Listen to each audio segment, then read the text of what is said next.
ka-agritipeds, at sisimulan na po natin. First, rule number 1 natin.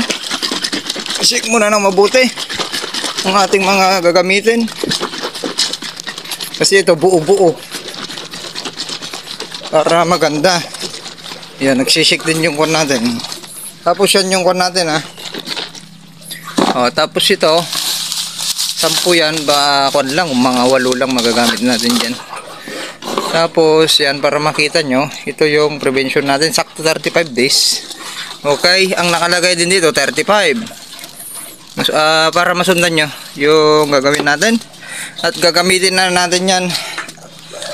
Tayo po ay iniiwasan po natin yan lason. Pero sige, papakita ko sa inyo ngayon para makita nyo na, para maiwasan natin yung maraming nagtatanong.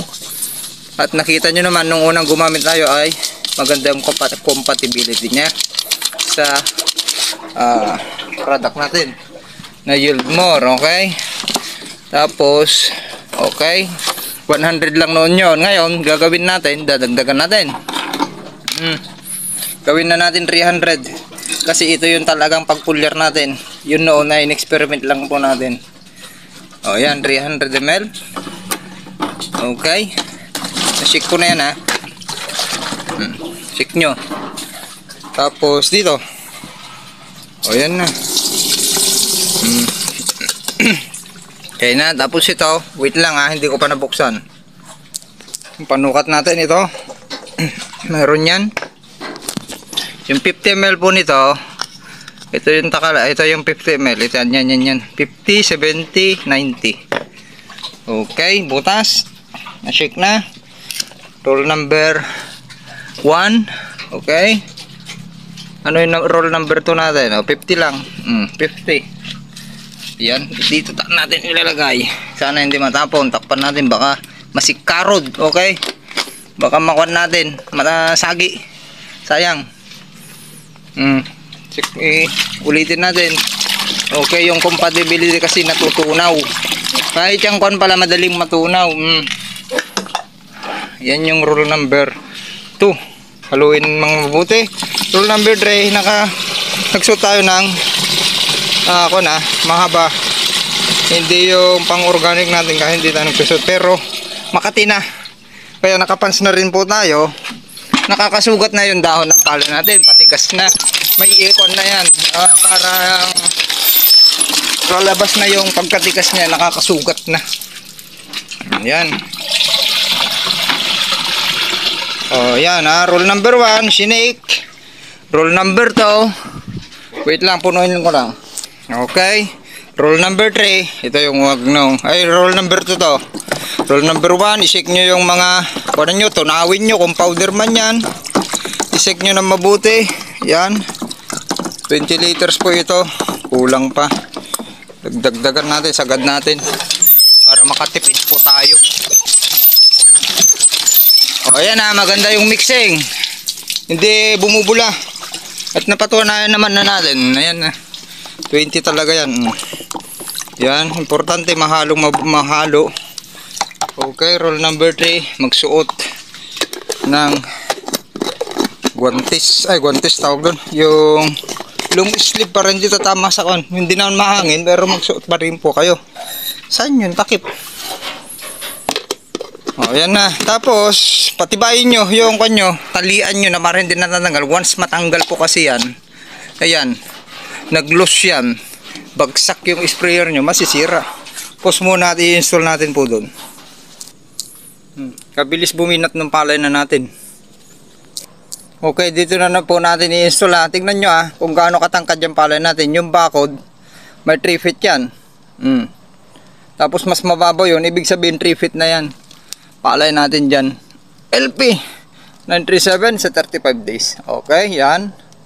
Panoorin nyo na lang. Ayan. Pause muna. Kukunin natin yung sprayer. Okay, tara. Ito, babalik pa sigurado ito. Isang balik pa kasi 20 liters. At dinagdagan natin yung medyo mas bilisan natin konti yung lakad natin. Dinagdagan natin ng yung butas. Tara. Kita ba? Ayan. Yung bilog lang gagamitin natin ha.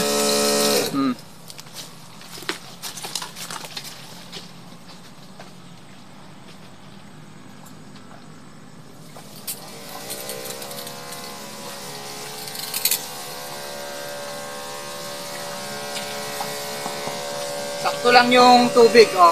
Nakita nyo ba? Sakto lang yung tubig dahil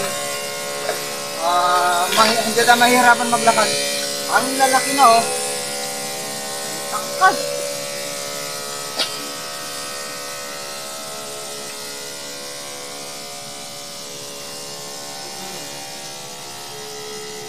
Kunin na lang natin yung andar. Yung laki natin.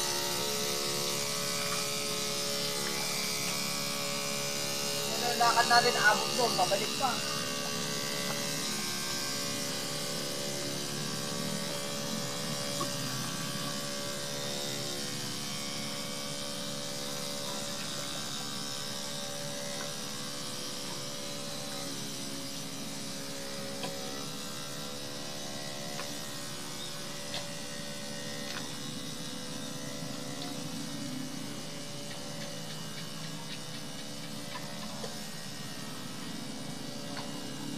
Pala yung flashlight natin, baka ko na lang tulog kang talaga.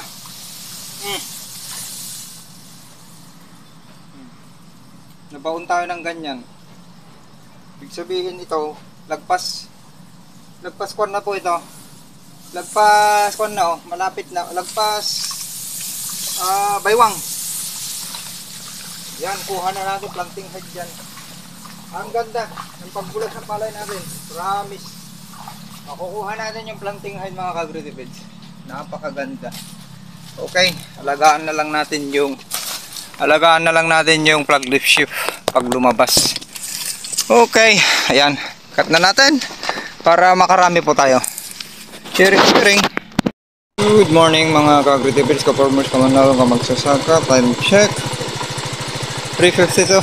Kanina pa tayo nagising, alas 2:30. Nag-prepare pa. At ang araw ngayon ay February na, first day of the second month of the year 2025. Okay, good morning sa ating lahat, mga kamanalon, kamagsasaka, kamag-uuma, ka-farmers. Ayan na, okay na yung tubig natin, preparation para itaas ng 250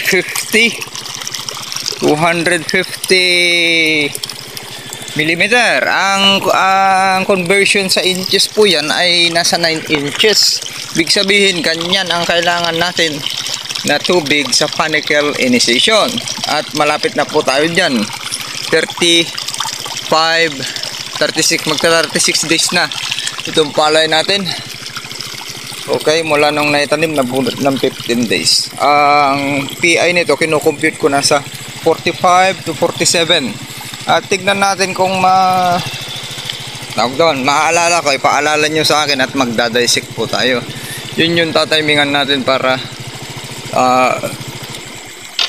sa mas yung mga sowi ay makahabol, magkakaroon ng sapat na bilang ng butil sa loob pala ng uhay. Sa panicle formation dapat hindi na mabitin. Kung yung nitrogen ninyo, yung N ninyo ay kailangan nasa 80 na po yan, hindi kayo mabibitin at pwede nyo pong dagdagan, lalo't ngayon dry season. Tapos yung kwan ninyo, kung yung lupa hindi pa ganun naman ka-improve, ay kailangan nyo talagang magkarga ngayong dry season. Sa wet season ay hindi kayo mabibitin dahil sa tulong ng ulan. Alam nyo naman yung tubig ulan ay napakasustansya. May dala-dala po yung NPK, okay, calcium, sodium at iba pang sustansya ng ulan, kaya kabilis bumulas. Okay na yung lalim. Ganyan muna kasi nakuha naman na natin yung sowi, sobra-sobra na yung sowi po natin dyan. Ang kailangan na lang ay huwag nating bitinin yung mga sowi sa sustansya para hindi maglalabas ng parang palito. At ang hahabulin na lang natin dito, LP937, ay yung planting height. Tapos dito sa LP2096, napakakapal na, oh. ay hahabulin rin natin yung planting hind. Actually dito sa harap yung nakikita nyo, mga nakikita ng dumadaan, ito na yung pinaka maliit na palay natin, pero hahabol po yan once na kanyan ma-develop yung kanyan. Papatutukan na lang natin ng Yieldmore natural all-purpose foliar fertilizer para pang binat. Okay, ang gagawin na ngayon natin ay sinimulan ko na nakaraang araw ng hapon. Okay, dami naman natin sinusundo. Naka 3 loads na po tayo. Dito na lang po tayo, natapos na yung kabila. Tapos dun, okay. Yan yung combination natin ay yung Yieldmore natural all-purpose foliar fertilizer na may halong hyper compost na po yan. Yung soil conditioner toxic neutralizer. Tapos dahil gusto ko rin na matulungan kayo, pinag-experimentan ko na yung nung mga ilang araw, hindi ko sa group chat lang natin na i-share, hindi na natin din na ibahagi sa ibang group chat. Okay, hindi ko rin ibinahagi yan sa YouTube, na yung combination natin sa ginagamit nyong fungicide at insecticide ay ikinumbine na natin. Nakita nyo naman sa videos ay walang burn effect. Kahit inulit-ulit ko, palagi kong inuulit-ulit 4 times yung nasa side ng piggery, yung malalim na bahagi doon, yung hanggang tuhod, kung nabalaho yung dalawang rotovator doon na naghihilaan, ay okay pa rin, walang burn effect. Okay, hindi nagka-iron toxicity din. Unlike sa iba, iikot kayo dito mula dyan hanggang norte, puro iron toxicity sa early stage po yan. Bakit? Anong dahilan? Ito ang dahilan kasi nga nag-a-actual tayo, hindi po tayo nagkukwentuhang barbero na sinasabi ko sa inyo. Alam natin yung sitwasyon ng bawat detalye. Sa land prep pa lang, hindi na sila nag-EWD, nagpabulok. Ang ginagawa ng mga yan na araro, nabasag, nakababad dyan, hindi nagde-drain. Okay, yung sinasabi ko nga, yung mga bukatot sa alam niyo yung bukatot sa Ilocano, matatakaw sa tubig, ayaw magpamigay, ay yun yung mga tinatamaan ng sakit ngayon. Dahil sa land prep pa lang, hindi na nakorek yung lupa nila dahil ayaw nilang sa kanila lang yung tubig talaga malmus. Sa Ilocano, yung sa kanila yung talagang agtungtunglab. Kumbaga sa tao ay nalulunod, lunod na lunod. Okay, akala nila na mapapatay nila kahit yung buto ng damo makokontrol nila sa nakababad sa tubig. Ay hindi, sisibol at sisibol pa rin yung buto ng damo kung may part na mataas na bahagi. Ganun, ulitin natin, yung mga naglilinang naman ay hindi na ganun kapulido, mayroon na parang sinuklay lang. Kaya kung hindi marunong yung taga-saka, kailangan may upgrade. Sila yung maraming sumibol na damo at nag-uulit. Hindi nila ma-one shot sa kagagamit ng herbicide, kaya sa pangalawang ulit na nasaktan yung palay. Okay, mababansot pa, madidelay. Kaya ganun na lang, sharing is caring. Dami ko pang gustong i-discuss po sa inyo, pero kulang na tayo sa time. Tara na. Maraming salamat. Okay mga kagritipeds, let's start. Rule number 1 dahil ayan, ngayon tayo ulit titira. Tutuloy natin, kailangan kulugin nyo po ulit kasi magsasabsay dyan, pupunta dun sa ilalim yung pinakamalapot, yung pinakamatapang bababa. Kaya kailangan yung i-shake ulit. Rule number 1 natin. Tapos pabilang ko sa inyo yung nagamit natin, 3. Yan yung binuksan. Okay, meron pa tayo 1, 2, 3, 4, 5, 6, 7 yung 1 natin. Tapos ito kulugin natin, hindi pa natin naubos. Tapos kulugin din natin yan.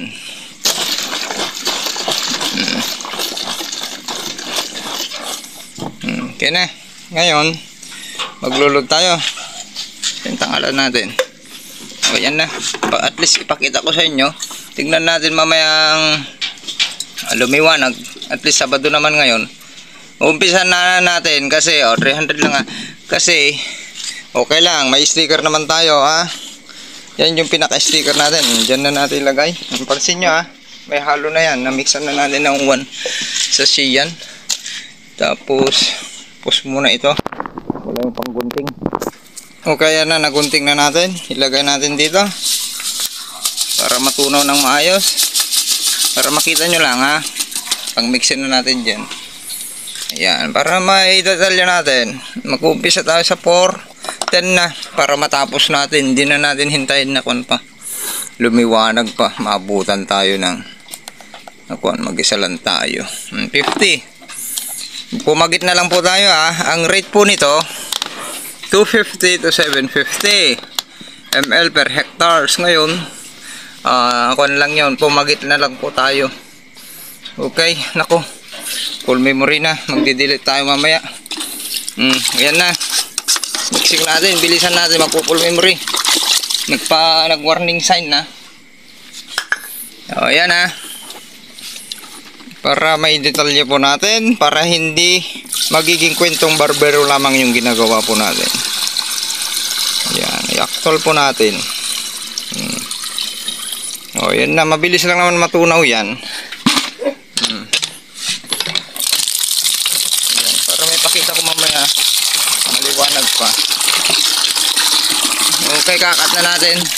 Picturean na lang natin yan para maikuha natin yung araw at date yung ginamit natin para ma-send ko sa inyo. Okay na, punuin natin yan. Sharing is caring. Let's go.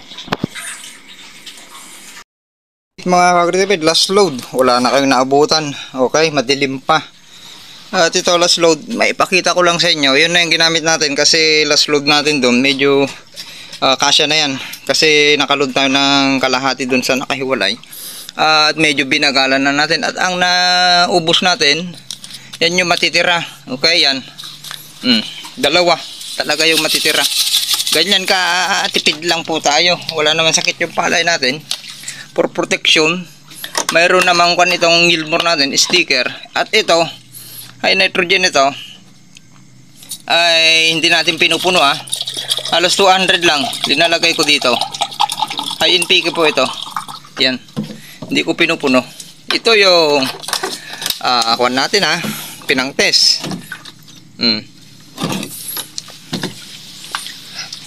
Okay. Yan.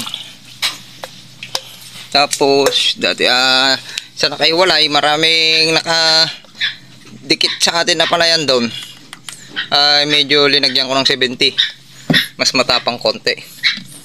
Okay, halos maabot natin yung rate niya sa sagad. Maximum rate niya 75 ml kasi nga 750 per hectare. Ganyan kalakas ito. At ang ganda, itong ginagamit natin dahil ang problema nyo, ulmog, hindi na nakaporma, black bag. Yan naman kadalasan sumisira sa palay natin. Ay hindi na makaporma, ubusin nyo na bago pa man dumami. Kung mayroon kayong deposito dyan sa mga pilapil, linisan ninyo mga itlog para hindi pa ulit-ulit na nasisira yung palay ninyo. Tapos yung mga kapitbahay nyo, kung may mga ganon, ay nadepensahan nyo na at napatay. Paabutan nyo pala yung mga pilapil yung pilapil natin sa perimeter, sa pinakapagilid, may katabi tayong lalo yung mga hindi nagtatabas, paabutan ninyo.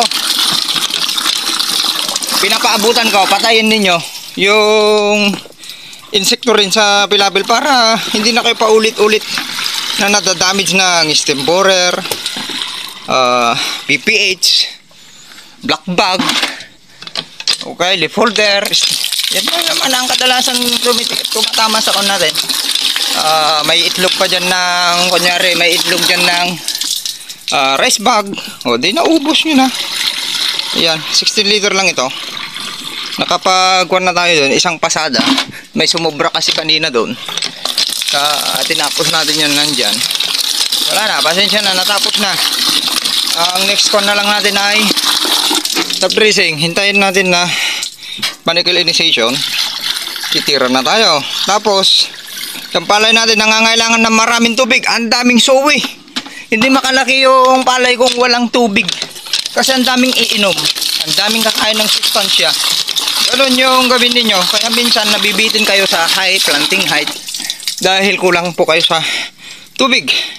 Kung makapal yung palay nyo, expected mas maraming tubig ang iinumin, maraming sowe at sustansya. Paano niya maabot yung sustansya sa ilalim ng lupa, yung natira yung hindi sinunog na dayami?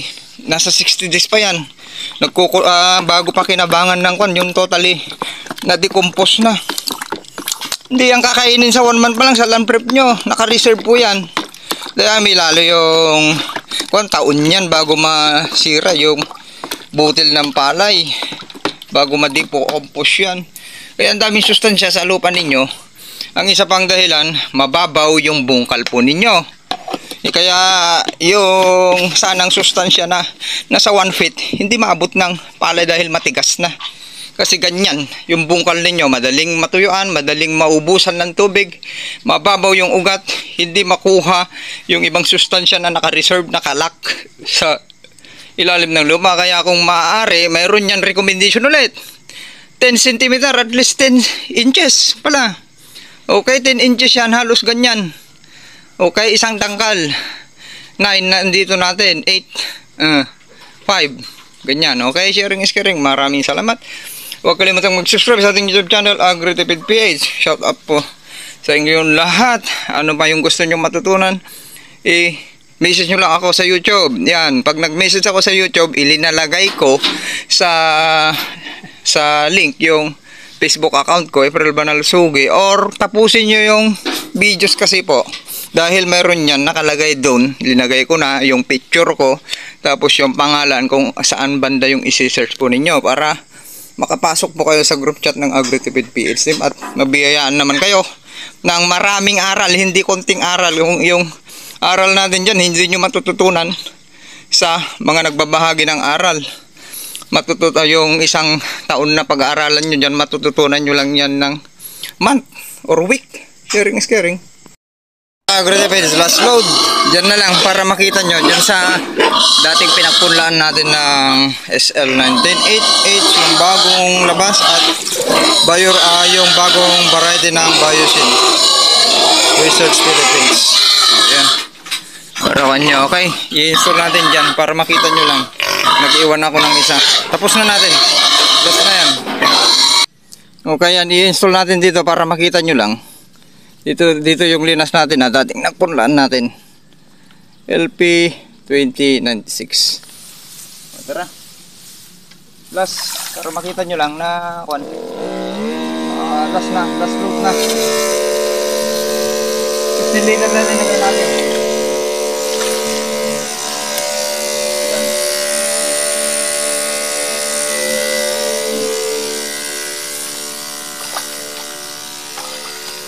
It's whole. Hindi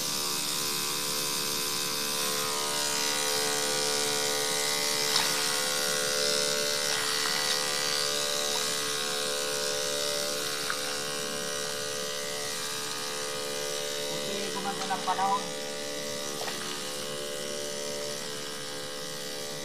Ganito para makita nyo lang.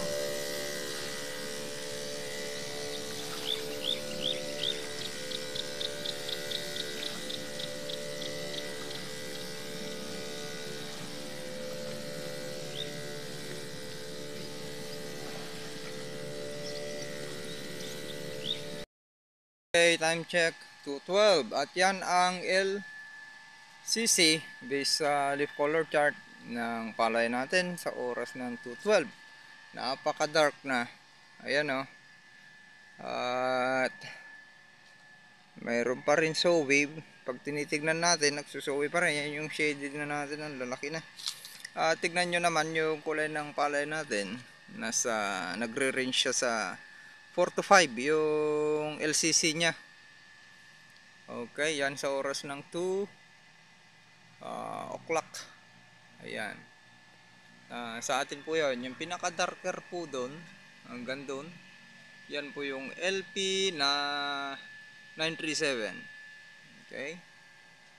Ayan na yung palay natin sa oras na ganito, kabilis nang buminat. Bumibinat na po yan habang patapos mag-sowi. Ika 36 days po ngayon itong palay natin. At kanina, yun yung kaninang umaga, yun yung ginawa natin ay nagpulyar tayo ng yield more. Okay? At na-bless tayo ngayon dahil ang ganda ng sikat ng araw. Oh. Ang linis ng kalangitan. Lalo yung mga nasa flowering stage. Yung isang master po natin dyan, si Sir Ernesto. Napagbigyan yung kanya at yung iba pa. Sila Sir Chairman, sila Sir Robert. Yung mga tapilder po natin dyan. Sir Felix. Ayan. Shout out po sa kanila. At mga kon natin ng Yieldmore. At marami pang iba. Yung mga user po natin dyan. Ayan na. Palay natin. Sa oras na ganito. Tignan nyo. Napakalinis na mga pilabil natin. Ang inayos natin kanina. Matapos magpulyar. Prevention. Fulyar at nag-prevent na rin po tayo. Kasi yung ginamit po natin. Actually hindi tayo gumagamit noon ng fungicide at bihira yan gumagamit ng fungicide at insecticide, pero dahil nga gusto natin matulungan yung ating mga kaparmer kasi hindi naman nila maiwasan dahil sa climate at pabago-bagong panahon, ay ginawa na rin po natin para makita nila yung epekto at compatibility ng Yieldmore Hypercompose sa fungicide at insecticide. Kaya yung mixing po natin kanina, yan i-upload natin sa YouTube. Ang mixing natin kanina ay Yieldmore plus Hypercompose plus fungicide. Hindi na natin babanggitin, makikita nyo na lang sa pack at yung insecticide po. Ayan. Okay, yan na. Diba? Padark na po yan hanggang sa voting stage. Padark po yan palay natin. At abangan nyo yung ipa-final top dress natin. Tatimingan talaga natin yung panicle initiation. Okay? Yan. Pakita natin sa inyo kung may panicle initiation na ba. Saan yung main puno? Kukuha tayo ng main puno. Ayan. Yung main puno. At bibilangin natin. Ito. Wala eh. 1. Nanganak pa. Nagsusuwi pa lang. Sa 36 days, yung unang leaf niya, naglabas siya ng suwi 1, 2, 3. So, ika-4. Malapit na. Pag umangat yan, papunta dito, ay malapit na. Pero titingin tayo ng suwi pa, bibilan tayo dahil kadalasan, yung main puno ay maglalabas yan ng 6 na leaf na dahon. Okay? Punta naman tayo sa ito yung pinakita ko kanina na binidyos sa kung i-upload natin. Baka mamayang gabi na. Ito LP 937 yan. Pumunta pa rin tayo para makita nyo yung epekto ng ginagamit po natin. Mapa organic, synthetic, chemicals. Yan na yung kung natin, yan yung tinira natin noon na halos 1/4 dito na nalulubog. Malalaki na, pumantay na. Ito naman yung LP 2096. Dito tayo kanina nag videos yan malapit lang sa katabi lang 937. At dito yung unang dinaanan natin kanina. Okay. Ayan na.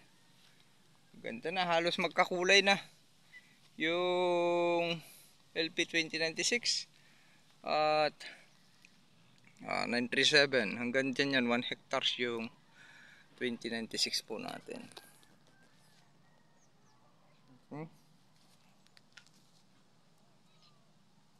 Okay, sama-sama, tulong-tulong itaas ang ani at kita. Nandun po yung tarpaulin natin.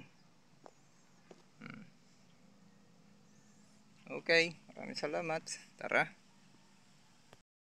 LA 902 inbred variety.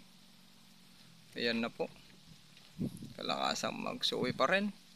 Meron tayong tubig na pinapasok na 1 inches. Yung kwan natin, lumot, daming lumot. Lumulutang dahil ang lakas ng sikat ng araw. Mamayang alas 5 ay iba na naman po yung kulay nito. Okay, mas matigas mamayang alas 5. Tapos medyo siya. Okay. Ngayon ay oras ay 2:24. Happy farmers, kabilis kumapal. 36 days.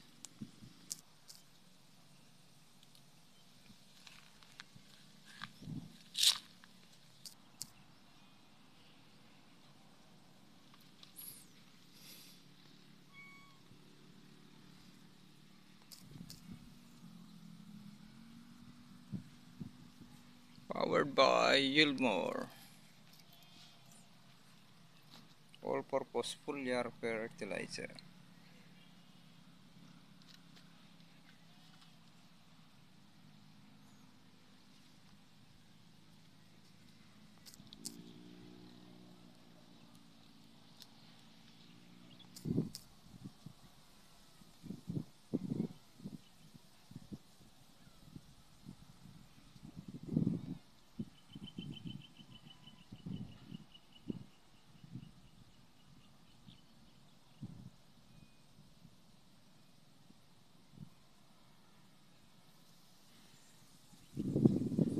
Okay, what you see is what you get.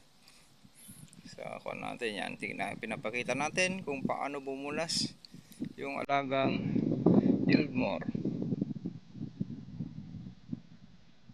With every scar